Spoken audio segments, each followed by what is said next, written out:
minimum requirements you must meet to have a mosque. I'm not going to force you to do it. If you don't do it, I announce to the public, guys, this guy hasn't met those requirements. If you go pray there, you do so at your own risk. What do you think happens to you, Gimba? When your followership dwindles, you will do the needful. It goes to markets. If the market cannot come on board and have minimum requirements, what do? We just tell the public, we're putting a security alert, a security status alert on this market. It's orange. Orange simply means it will soon go to amber, then red.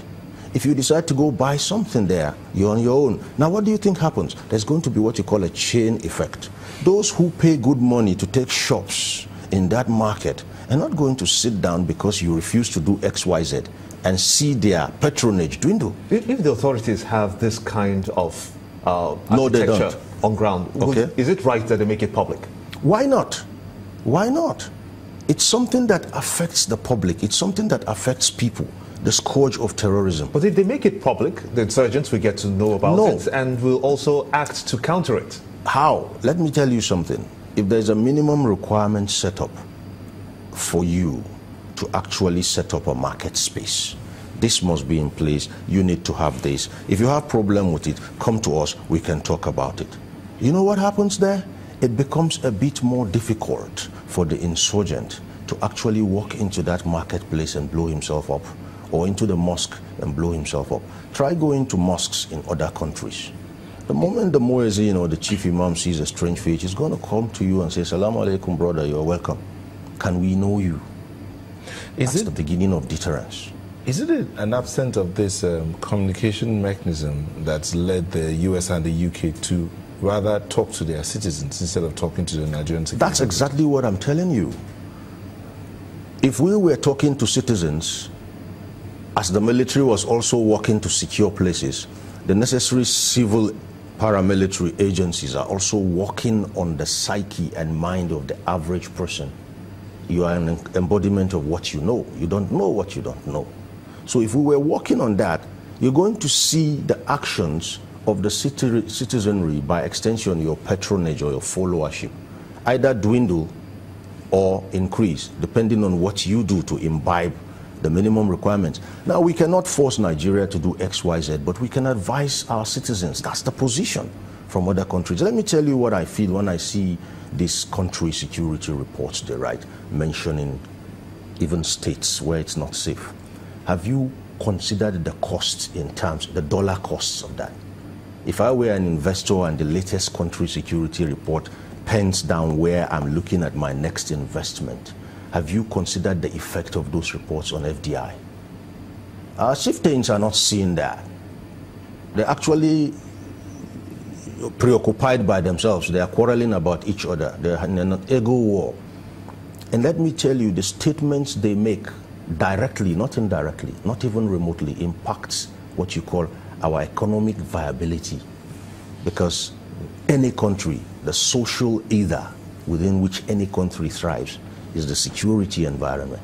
So, for you now, what would you say should be next? What is next now is entering that place I call the mind space.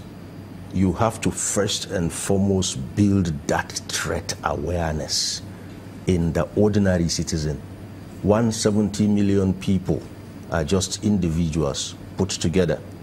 Go there and speak the languages they understand. Don't do your jingles in Abuja and tell me if you see something, say something. Why don't you go redo that jingle in Kanuri and Babur?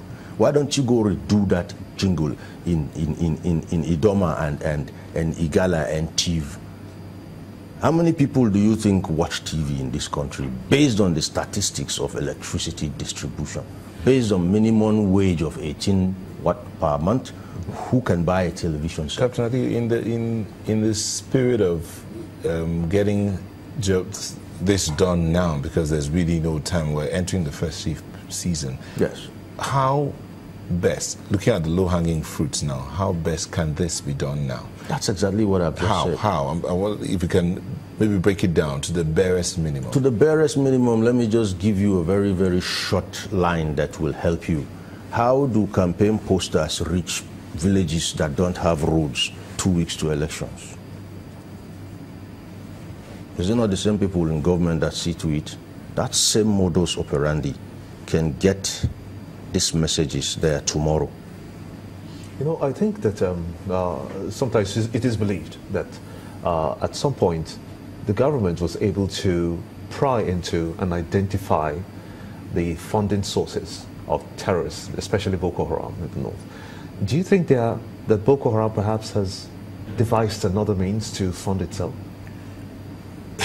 They need not devise new means to fund themselves. Rather, they are going to even devise cheaper means to do what they have to do. If you look globally, it's tending now towards having people use other means to destroy. How much do you need to drive a car into people and kill like 50? Maiduguri replicated that, though it's not yet been marked a terrorist attack, when a gentleman looking seemingly gentle walked into a school and took out some children. He just started hacking people down. He didn't carry any bomb. You see, when